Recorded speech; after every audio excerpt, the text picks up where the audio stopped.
A Bad Case of Stripes by David Shannon. Camilla Cream loved lima beans, but she never ate them. All of her friends hated lima beans, and she wanted to fit in. Camilla was always worried about what other people thought of her. Today she was fretting even more than usual. It was the first day of school, and she couldn't decide what to wear. There were so many people to impress. She tried on 42 outfits, but none seemed quite right.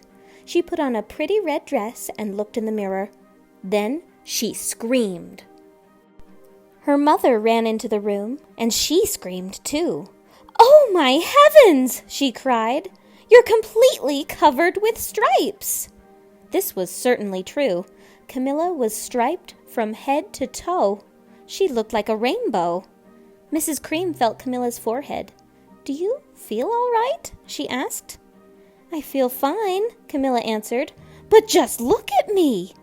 "You get back in bed this instant," her mother ordered. "You're not going to school today." Camilla was relieved.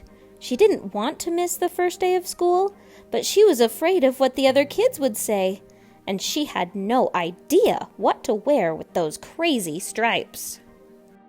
That afternoon, Dr. Bumble came to examine Camilla.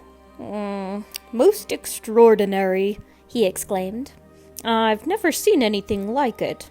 Are you having any coughing, sneezing, runny nose, aches, pains, chills, hot flashes, dizziness, drowsiness, shortness of breath, or uncontrollable twitching?" "No," Camilla told him. "I feel fine." "Well then," Dr. Bumble said, turning to Mrs. Cream, "I don't see any reason why she shouldn't go to school tomorrow. Here's some ointment that should help clear up those stripes in a few days. If it doesn't, you know where to reach me." And off he went. The next day was a disaster. Everyone at school laughed at Camilla. They called her Camilla Crayon and Night of the Living Lollipop. She tried her best to act as if everything were normal, but when the class said the Pledge of Allegiance, her stripes turned red, white, and blue, and she broke out in stars. The other kids thought this was great. One yelled out, "Let's see some purple polka dots!" Sure enough, Camilla turned all purple polka dotty. Someone else shouted, "Checkerboard!" and a pattern of squares covered her skin. Soon, everyone was calling out different shapes and colors, and poor Camilla was changing faster than you can change channels on a TV.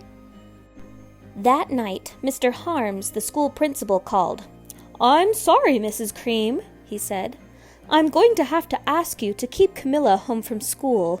She's just too much of a distraction, and I've been getting calls from the other parents. They're afraid those stripes may be contagious." Camilla was so embarrassed. She couldn't believe that 2 days ago everyone liked her. Now, nobody wanted to be in the same room with her. Her father tried to make her feel better.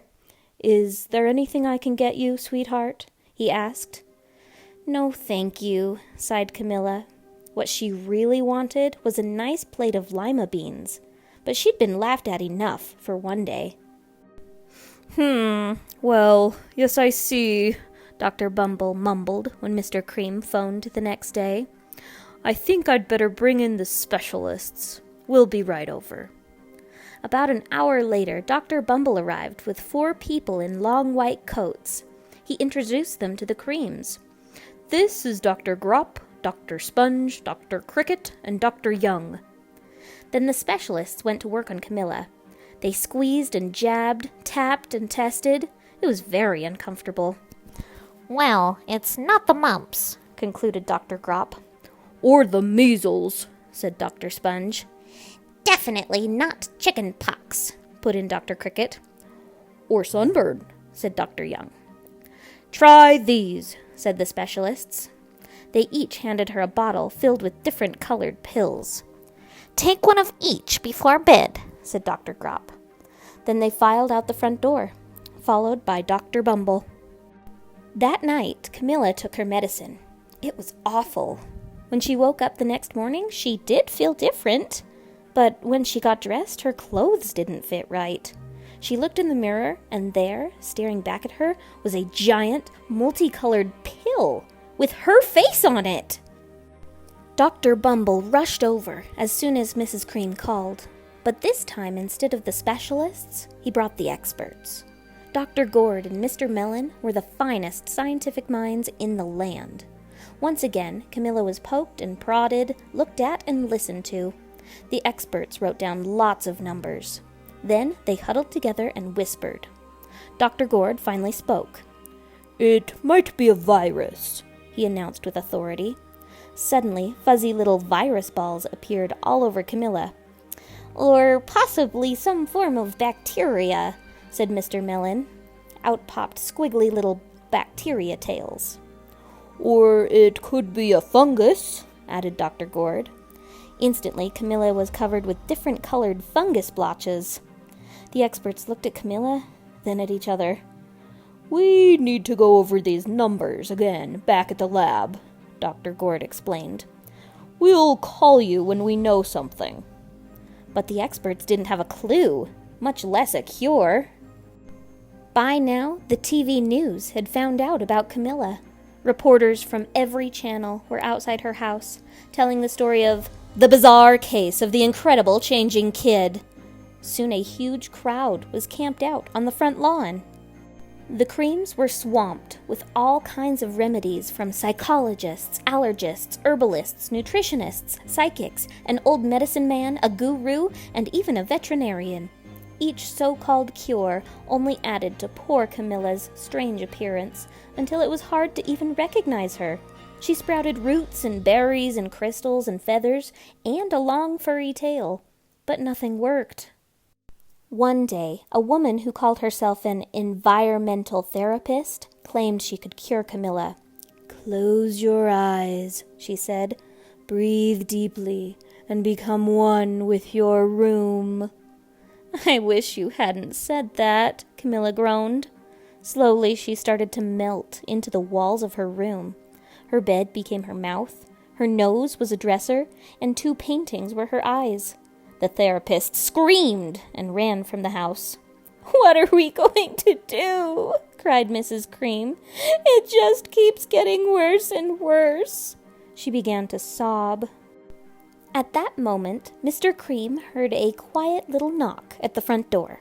He opened it, and there stood an old woman who was just as plump and sweet as a strawberry.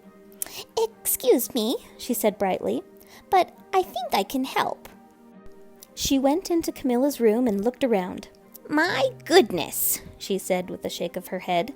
"What we have here is a bad case of stripes. One of the worst I've ever seen." She pulled a container of small green beans from her bag. "Here," she said. "These might do the trick." "Are those magic beans?" asked Mrs. Cream. "Oh my, no," replied the kind old woman. "There's no such thing. These are just plain old lima beans. I'll bet you'd like some, wouldn't you?" she asked Camilla.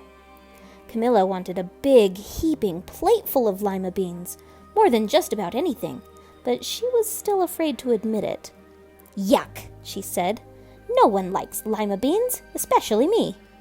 "Oh, dear," the old woman said sadly. "I guess I was wrong about you." She put the beans back in her bag and started toward the door. Camilla watched the old woman walk away. Those beans would taste so good, and being laughed at for eating them was nothing compared to what she'd been going through. She finally couldn't stand it. "Wait!" she cried. "The truth is, I really love lima beans." "I thought so," the old woman said with a smile. She took a handful of beans and popped them into Camilla's mouth. Said Camilla. Suddenly, the branches, feathers, and squiggly tails began to disappear. Then the whole room swirled around. When it stopped, there stood Camilla, and everything was back to normal.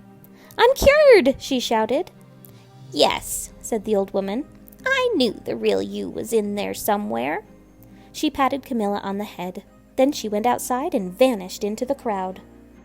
Afterward, Camilla wasn't quite the same. Some of the kids at school said she was weird, but she didn't care a bit.